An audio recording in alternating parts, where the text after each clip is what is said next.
Sure. Thank you, everyone, for joining us today.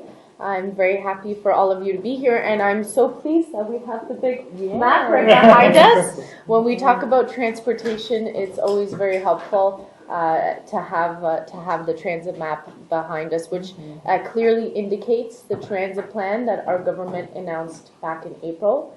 The Premier was with us on that day. He is obviously a big supporter, a big advocate for public transit and subway expansion in Toronto and in the region. So that is most helpful to us. We released our plan back in April. Since then, we've made a lot of steps forward. We formed a historic partnership with the City of Toronto, which Caroline Mulroney, the Minister of Transportation, announced last fall, meaning that the City of Toronto and the province are working very, very closely together in order for us to be able to build these 4 key transit lines. We were very pleased with this partnership. Toronto City Council also voted on and endorsed and signed the official framework memorandum, which means that our work is getting started very quickly. And as you may have heard already, last Tuesday, Minister Mulroney presented legislation at Queen's Park in the House. I wanted us to meet with you today to give you an opportunity to ask questions, but also just to tell you a little bit about this. One of the challenges that we have had historically in the City of Toronto, of course, is building public transit, but also building it quickly. I think the most recent example of the Eglinton Crosstown, we can see that it almost feels like the project has been in construction forever. And that can cause quite a disruption, a disturbance, and inconvenience to the local communities, to the businesses that are along Eglinton. So what the Minister and I have done is we've worked very closely with several ministries to gather input as to how we can build as quickly as possible without compromising any public safety and environmental standards. So what can we do in terms of government processes where we can coordinate better, where we can schedule better, where we can work on permitting together, where we can clearly define the corridor and make sure nothing impedes in the construction of public transit. We're very pleased with this legislation that was presented on Tuesday. If I may say, it's one of the best pieces of legislation that we presented in the House because it will ensure that we can build subways as quickly as possible, which I know all of not only constituents in Toronto desperately need and have been fighting for, but also in the surrounding regions as well, because as we know, the TTC no longer just serves residents in Toronto.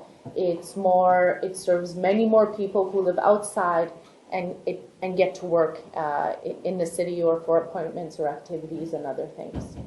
So I think with that, one of the key principles of presenting the legislation on Tuesday, Building Transit Faster Act, is with reducing the time of construction, we can reduce the disruption. Why have a project in construction for 15 years when you could do it in much less time? I think overall, there's a general understanding from people and residents that when you're building large infrastructure projects, be it hospitals or bridges or subways, there will be some level of disruption, but this is a practical and reasonable approach to make sure that we limit the time frame of that disruption. And then, of course, with our strong partnership with the City of Toronto, we are working very closely together, as well as Metrolinx, to make sure that we mitigate as much as possible. So whether it's working with the department in terms of traffic, with the city planning, we can do that. We will work with them. We will see which options for rerouting, and we will be working very closely with the city, Metrolinx, and NTO. And also, lots of residents will be affected, and how are we going to control noise? Yes, noise in terms of during the construction period.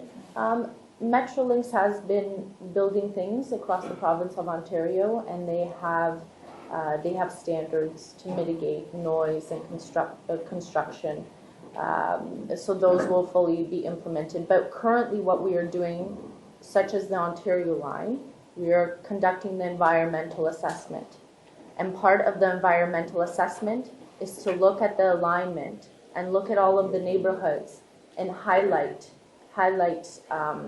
things that can be challenges now so that we can take appropriate measures later during construction. So we are doing all of that preparation work now as we speak. And of course, Minister Mulrooney has been very passionate about this in the House. We want to limit disruption as much as possible. That is the whole purpose of this legislation. And we will make every effort possible to do that. Yes, I certainly think that is part of the problem. For example, one of the things we're looking at is streamlining environmental assessments. And if you've been monitoring projects in the province of Ontario, they can take many, many, many years. And again, I want to emphasize we are not compromising any environmental standards, but we just want to make sure that we can get the work done as quickly as possible. So for example, I'll use the Ontario line because there's much work being done there. We are conducting the environmental assessment, but now with this legislation, we could also do some early works. We could look at the alignment. We could look at the land assembly. We could do early works in terms of speaking to utility companies, which in the past, sometimes there can be trouble in terms of arranging timelines for during the construction process. So I think the whole purpose of this legislation is to make sure that government does everything it can to coordinate, to schedule better, where we can do both work at the same time. We can initiate that to reduce the overall time of construction. I think this is very important because when I speak to people in Toronto, my constituents, or wherever I travel, they say, why does it take so long? Number one, they say, why can't you make up your mind? Why can't you get on one plan? And then they say, why does it take so long? Where in other places like Tokyo or Madrid, they build, Hong Kong. of course, they build so much quicker, so much faster, so much more efficiently. And so we're trying to bring that here for these 4 key priority lines, because we know the traffic and the congestion is out of control, and we also know the pressure on the existing TTC lines. To take the Yonge line in the morning or after work, it's impossible to even get on a train. So we're hoping this helps. We're very optimistic. If I may add on the minister's point about the bureaucracy and the inaction, for example, the Scarborough line, there were 12 different votes in the city of Toronto to build subway. Didn't materialize. And it is unacceptable for a modern city like Toronto to go through 12 different votes and no action, or the vote stays on paper.